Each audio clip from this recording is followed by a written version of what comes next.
Lucas capítulo 2 es el pasaje que estamos leyendo.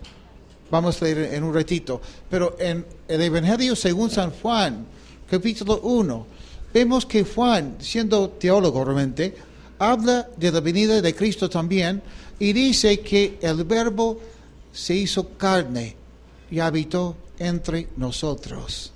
Habla de Jesucristo. Cristo es el Verbo de Dios. Sabemos que Dios existe en tres personas: Dios Padre, Dios Hijo y Dios Espíritu Santo. Pero ¿por qué dice el Verbo? Siglos y siglos antes de su venida de Cristo en cuerpo humano, los judíos fueron formados como pueblo cuando Dios llamó a Abraham. Abraham viviendo en una tierra lejana que seguramente alababa a la luna. Pero un día Dios le habló.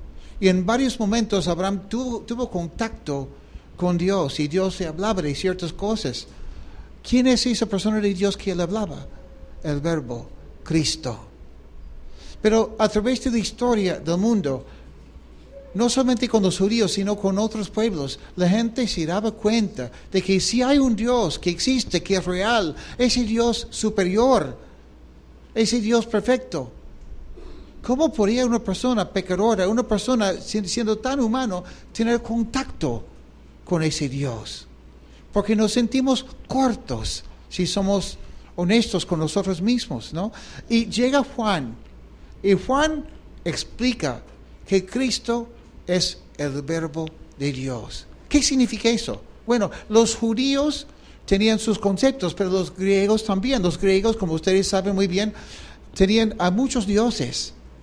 Y ellos decían que cuando un dios o los dioses querían hacer contacto con el mundo, cuando ellos descendían al lugar más bajo que un dios podía descender, y cuando el ser humano subía al lugar más alto que el ser humano podía llegar, ese lugar era realizado como el Logos de Dios. Ese lugar donde Dios tenía contacto con un ser humano, o los dioses, en el caso de los griegos.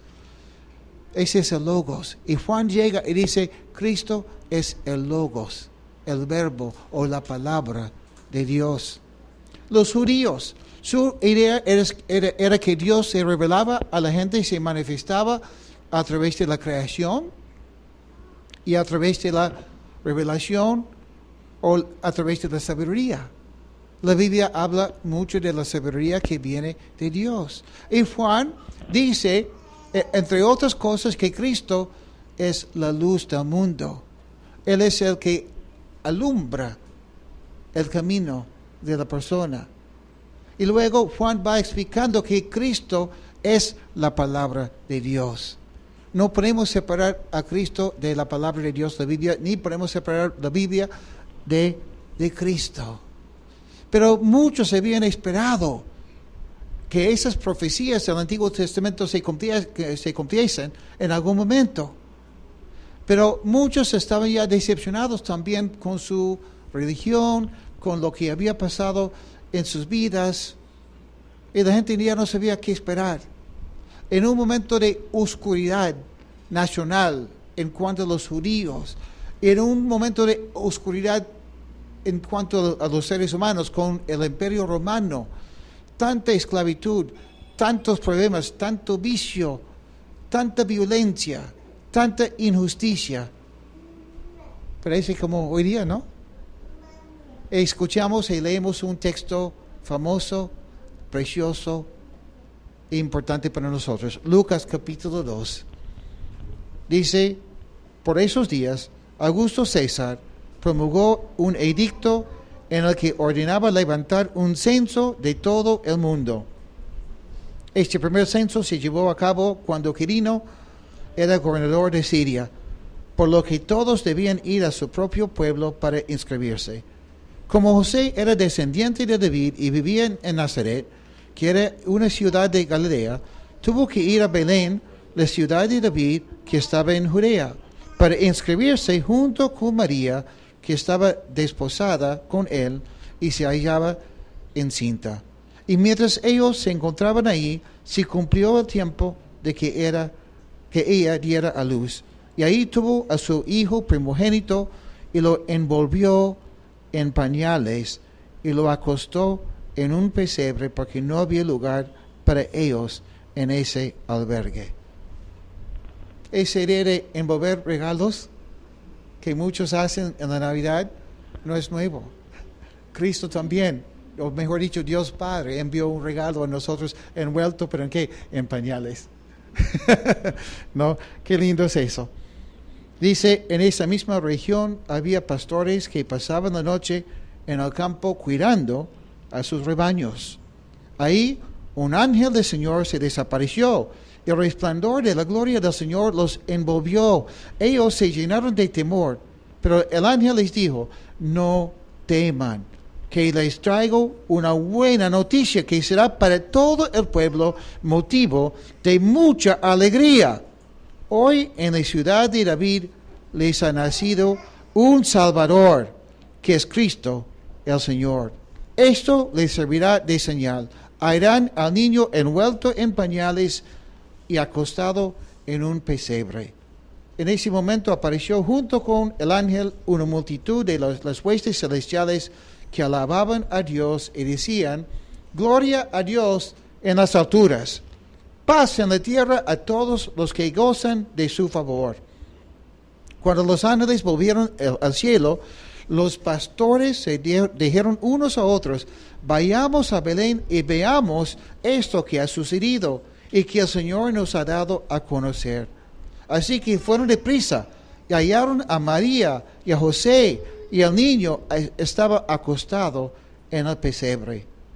Al ver al niño, contaron lo que les había dicho acerca de él.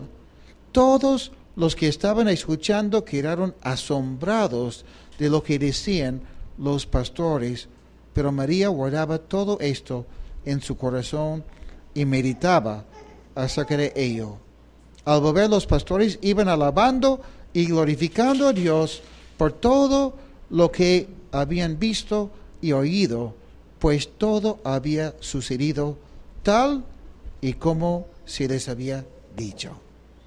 Impresionante, ¿no? Esa historia, que Dios Padre toma la decisión salvar al mundo. ¿Cómo? Enviando a su Hijo, que no nace en un palacio, no nace en un lugar con una familia rica, sino en un pesebre tan humilde, y crece buscando siempre servir a la humildad, pero con un mensaje que es importante para todos. El mensaje de la salvación. Por eso se llama el Salvador. No es que se llama Salvador porque sabía que en algún momento iban a nombrar un país el Salvador. No. Él sabía que tú y yo que necesitamos la salvación. Y la salvación no es que uno pone de su parte, intenta hacer lo bueno, y cuando falla, dice, bueno, quizás Dios va a tener misericordia de mí.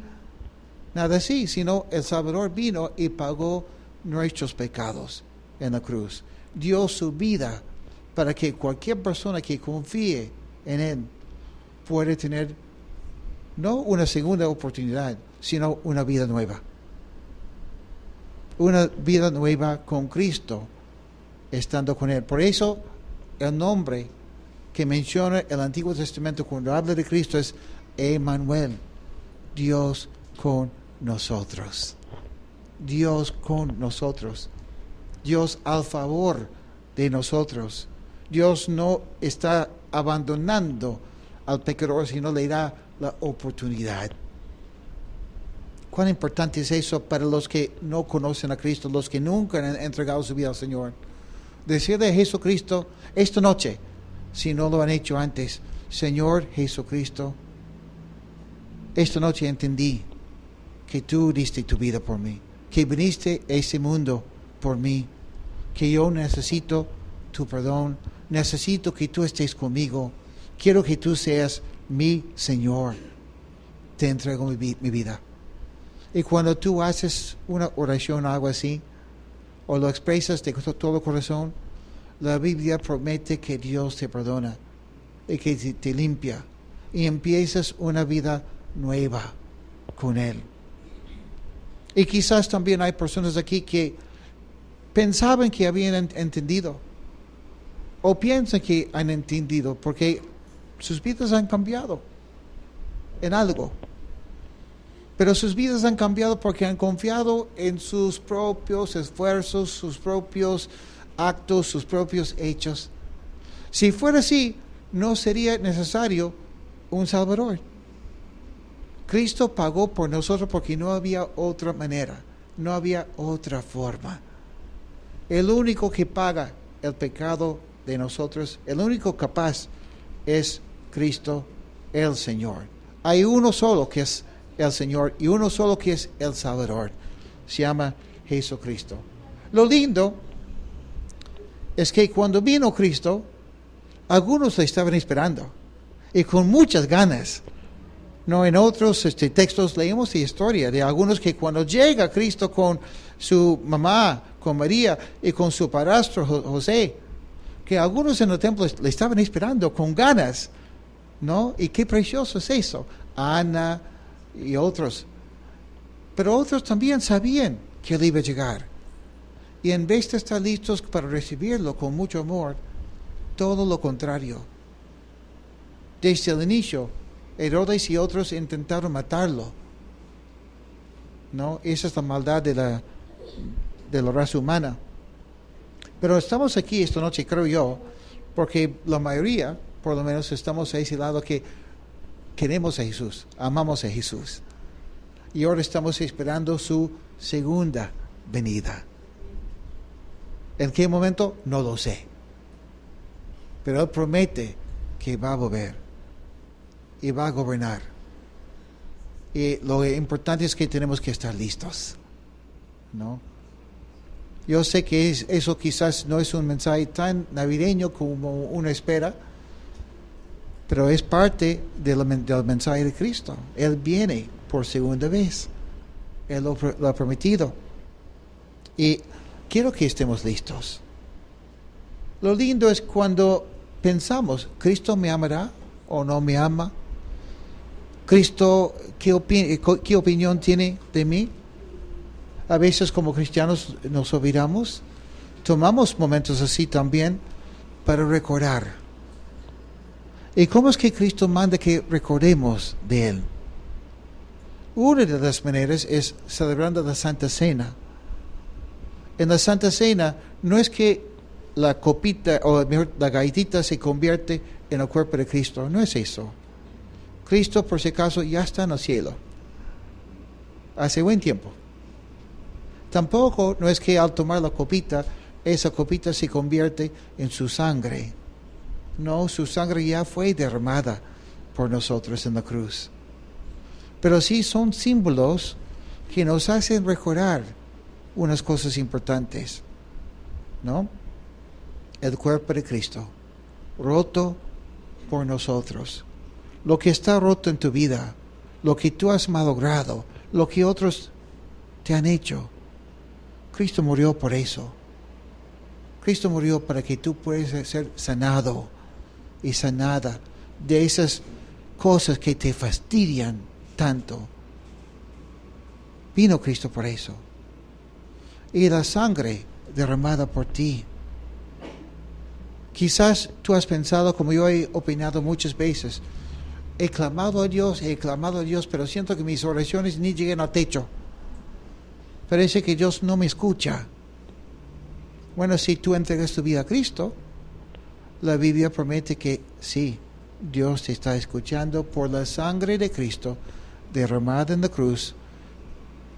Cualquier persona que se arrepiente, cualquier persona que busca el reino de Dios, puede ser una persona que no solamente es perdonada, sino que entre en comunión con Dios. Esa es la otra parte de la copita que habla de la sangre de Cristo derramada en la cruz por nosotros. Que tenemos una vida en comunión con el Señor. Y quizás si tú vienes esta noche y estás un poco alejado del Señor, hace buen tiempo que tú no pisas una iglesia, o quizás vienes todos los fines de semana, pero en algún momento algo se ha ido marchando un poco mal. En ese momento, la mejor forma de celebrar la Navidad es rendir cuentas al Señor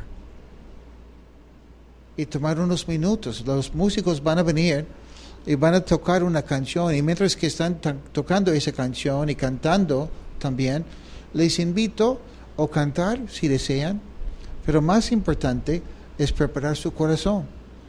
Decir: Jesucristo, yo estoy un poco lejos de ti, y esta noche yo quiero pedirte perdón y quiero que tú entres a mi vida, que tomes el control de mí.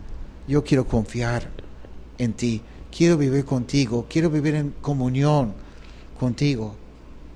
Y gracias por lo que tú has hecho por mí, gracias por haberme traído aquí esta noche.